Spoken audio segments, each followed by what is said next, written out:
The thing that I love about All the Smoke is that those guys in their 40s can do everything they're doing without any of it looking inauthentic or preening because they are consistently themselves. And it's why people do like them so much, because you know that all of that is authentic, not just their relationship, but everything they're doing. And those two guys specifically say of Shannon Sharp, no, I'm not doing it the way that you do it, where that access that you have is different than the access that we have. And we're going to stay in our lane over here. And we don't respect the way that you do it in your lane over there. And there's just an undercurrent of everything that I'm talking about here that makes it complicated, right? Because I don't think that anybody would say of Matt Barnes and Steven Jackson that they're cheerleaders, but I also don't say that anyone would say of them that they're inauthentic. I don't think so either. But again, their show is different.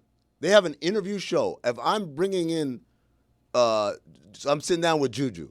We're going to talk about Juju's career. We're going to ask Juju about fun stories. We'll talk about hard times that he went through. It is an interview-based show. It is not an analysis of what's happening where Juju, your team's down 40, and you're kind of over here like doing the N1 mixtape stuff and turning it over, just kind of laughing and running back up court.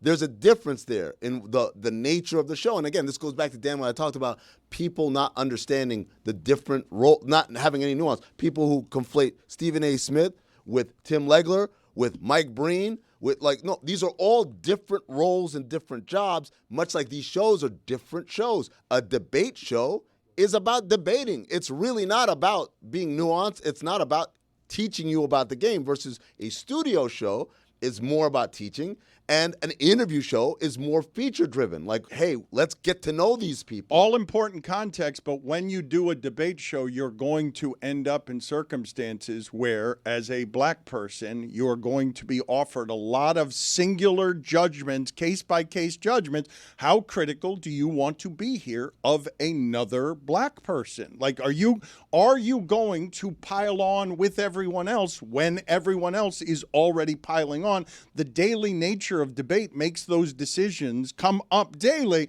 and you have to be nuanced when you're making decisions between, do I separate, and can I be discerning enough to separate what my cultural responsibilities are from my job responsibilities? Like, it's a decision that has to be made on every story that's coming across your desk that involves criticizing a black athlete. Yeah, but again, I feel like it all depends. Again, if John Morant has a bad game, I'm not supposed to, I don't understand, because I'm black and he's black, I'm not supposed to say he had a bad game?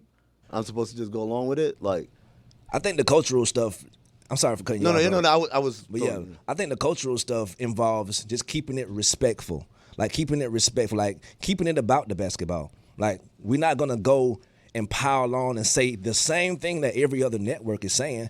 If you're not going to provide, like you say, some nuance to the situation, the pile on is extra when it comes from a brother. But at the same time, what you do, I can talk about. Like you say, if you have a bad game, bro, it was a bad game. If you got caught with guns, I'm sorry, bro. I got to talk about it. Yeah. The thing is, too, do people want nuance? Right? It just feels like everybody wants clips. Everybody wants, I saw what Stephen A. said or what Shannon said or what this person or what Cam and May said. I see this in clips of 30 seconds on TikTok. Do people want the nuance behind it? That's the crazy thing. Because, Tony, everyone claims, remember the Russell Westbrook documentary?